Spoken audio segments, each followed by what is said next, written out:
Benvinguts i benvingudes a aquesta nova videoguia sobre la calculadora de sostenibilitat agrícola.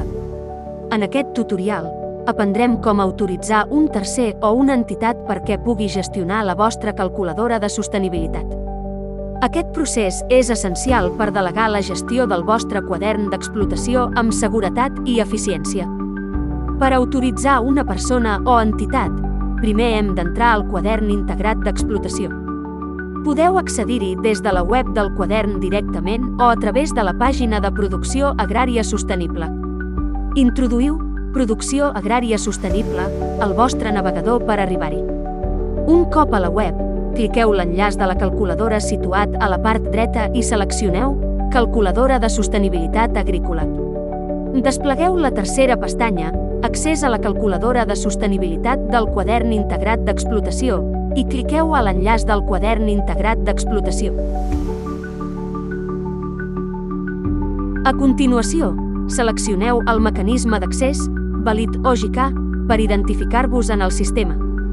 Un cop dins del quadern, veureu tres pestanyes a la part superior.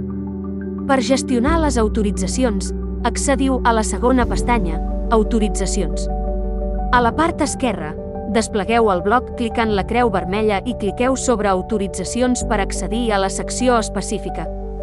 Aquí podreu veure i gestionar totes les autoritzacions aplicades al vostre quadern. Per autoritzar una persona o entitat, cliqueu al botó Afegir. S'obrirà una finestra emergent on haureu d'escollir entre titular o entitat. Un cop seleccionada l'opció, introduïu el DNI per titulars o el CIF per entitats i cliqueu al botó Comprovar per verificar si la informació és correcta.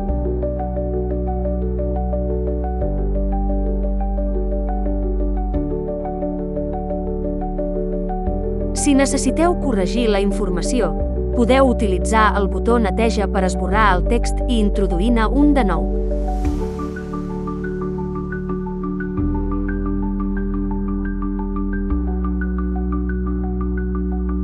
Finalment, cliqueu Autoritzar per aplicar l'autorització al quadern. Si necessiteu eliminar una autorització existent, cliqueu al cubell de brossa situat a la dreta de la taula informativa.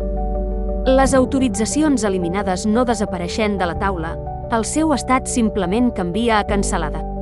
Les entitats i els assessors que vulguin habilitar-se per tal de ser autoritzades han d'anar al web del quadern integrat d'explotacions i clicar a Entitats habilitades i assessors. Un cop allí hi trobareu l'enllaç al formulari per poder realitzar la inscripció.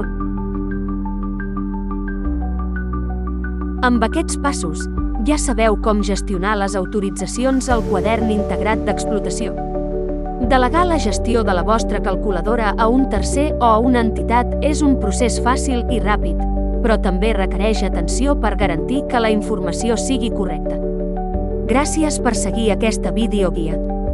Us convidem a consultar altres guies per descobrir més funcionalitats de la calculadora de sostenibilitat agrícola.